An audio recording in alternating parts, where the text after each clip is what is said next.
vinculados a la enfermedad de Huntington para reconocer un poco de dónde venimos. Esta es una enfermedad que tiene un origen bastante ancestral. Tenemos que ubicarnos en varios escenarios. Básicamente vamos a ubicarnos en 5 o 6 escenarios donde se fueron desarrollando las ideas respecto a la enfermedad. Y la primera diapositiva es un escenario que tenemos que recurrir al siglo IV, al año 300, en la zona de la isla de Sicilia, en Italia. La imagen que se ve a la derecha parece una estampita, pero es la imagen de San Vito, una imagen de que ustedes seguramente la deben conocer. Es un mártir siciliano que está vinculado a los conceptos que había en esa época respecto a las curaciones o a las mejorías que se podían obtener en los pacientes con corea. San Vito era un mártir que a raíz de sus ideas religiosas había sido torturado brutalmente, se los torturaba en aceite caliente, y en una de las torturas brutales que tuvo desarrolló un cuadro coreico. Él falleció muy joven, cuando era adolescente, y eran torturados él y su nodriza y su tutor, todos vinculados a la persecución religiosa que había en esa época. Y la imagen de San Vito estaba vinculado se le invocaba para tratar o curar a los pacientes que tenían cualquier tipo de corea en su tiempo, de manera que la enfermedad, de alguna manera, las coreas tienen su nombre, la enfermedad de San Vito, baile de San Vito, en homenaje a esta figura de aquellos tiempos.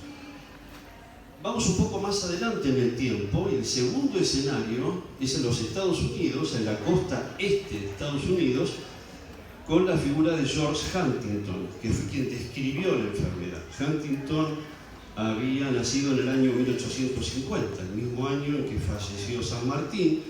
A los 21 años, en 1871, se recibió de médico en la Universidad de Nueva York, y a los 22 años, un año después, describió con este paper del Reporte Médico y Quirúrgico de Filadelfia un trabajo sobre la enfermedad de Huntington.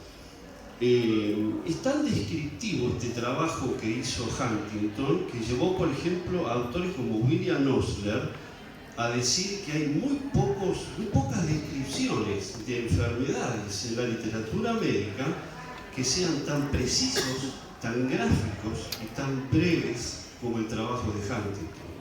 Huntington tenía 22 años, publicó varios papers sobre este tema, todo basado fundamentalmente en cuestiones de la observación, cuestiones clínicas. Él hacía las recorridas de los pacientes a caballo con su padre, y en una de las descripciones él señaló, literalmente está traducido así: hacía más de 50 años, en caballo con mi padre, en sus rondas, vi a mi primer caso de este trastorno, que fue la forma en que los nativos se referían a esta enfermedad. Lo recuerdo tan vívidamente como si hubiera ocurrido ayer. Se hizo una impresión más perdurable en mi mente de niño, una impresión que fue el primer impulso a mi elección en la Corea como mi contribución a la ciencia médica virgen. Conducía con mi padre a través de un camino arbolado que conduce de East Hampton, que es donde él desarrollaba su actividad, a Magansett. De repente vi a 2 mujeres, tanto inclinarse, girar, hacer muecas. Miré con asombro, casi con miedo. ¿Qué podía significar todo esto? Mi padre hizo una pausa para hablar con ellos y pasamos. Entonces así mi instrucción comenzó, mi instrucción médica tuvo su inicio, y desde este punto mi interés por la enfermedad nunca ha cesado completamente. De manera que el homenaje a esta figura, que casualmente es la que lleva el nombre de la enfermedad. El tercer escenario al que tenemos que mencionar es en Venezuela. En la región oeste de Venezuela está el lago Maracaibo. El lago Maracaibo es uno de los lugares del mundo donde más pacientes con la enfermedad de Huntington hay. Y dentro de esta estructura tenemos que mencionar a Américo Negrete. Américo Negrete en 1952 empezó a publicar libros respecto a la inusual presencia de casos de enfermedad de Huntington en la zona del lago Maracaibo. Él desarrollaba su actividad en una localidad que se llama San Luis, que depende del departamento de Zulia, cerca de la zona de la ciudad de Maracaibo, y él describió una cantidad de pacientes. Es una ciudad, no es demasiado grande, pero vio que había un número inusualmente alto de casos de pacientes con esta enfermedad. Y por estas descripciones que hizo Américo Negrete, se lo combatió mucho en esos tiempos. Se lo combatió porque decían que era un impostor, que era deshonesto, que buscaba notoriedad a raíz de las publicaciones que él tenía.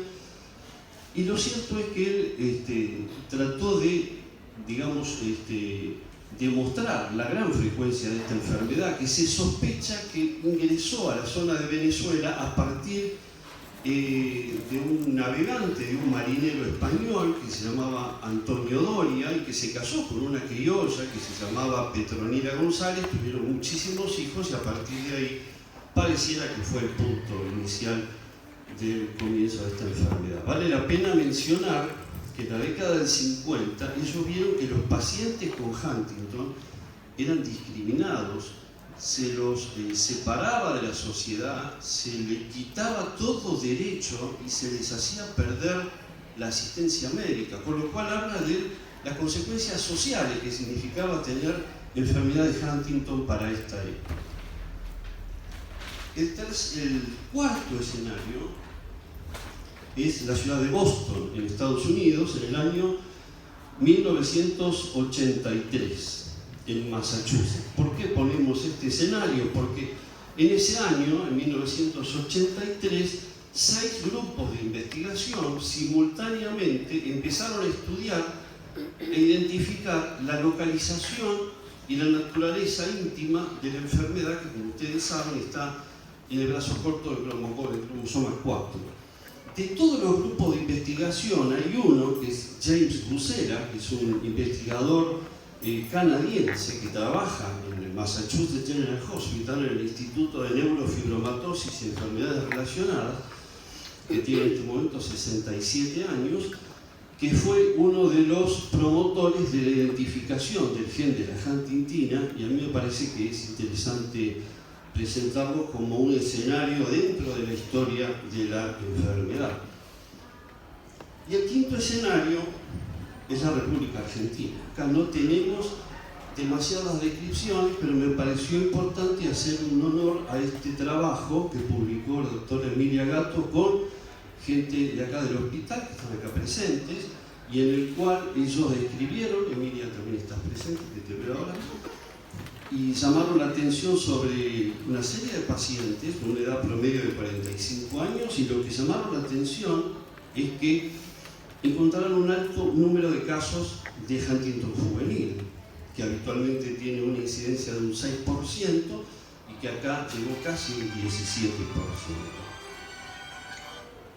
Pero hay un escenario más, que es el sexto escenario, que es el futuro escenario, en el que estamos todos nosotros, los pacientes, los familiares, los médicos, los neurólogos, los genetistas, tratando de buscar alguna solución para esta enfermedad, que hoy por hoy tenemos soluciones sintomáticas y que se están investigando soluciones definitivas respecto a la evolución de la misma, y que en un futuro seguramente vamos a tener alguna respuesta en este sentido, que es el sentido de esta jornada de Huntington, por lo cual vamos a dejar a continuar con estas charlas.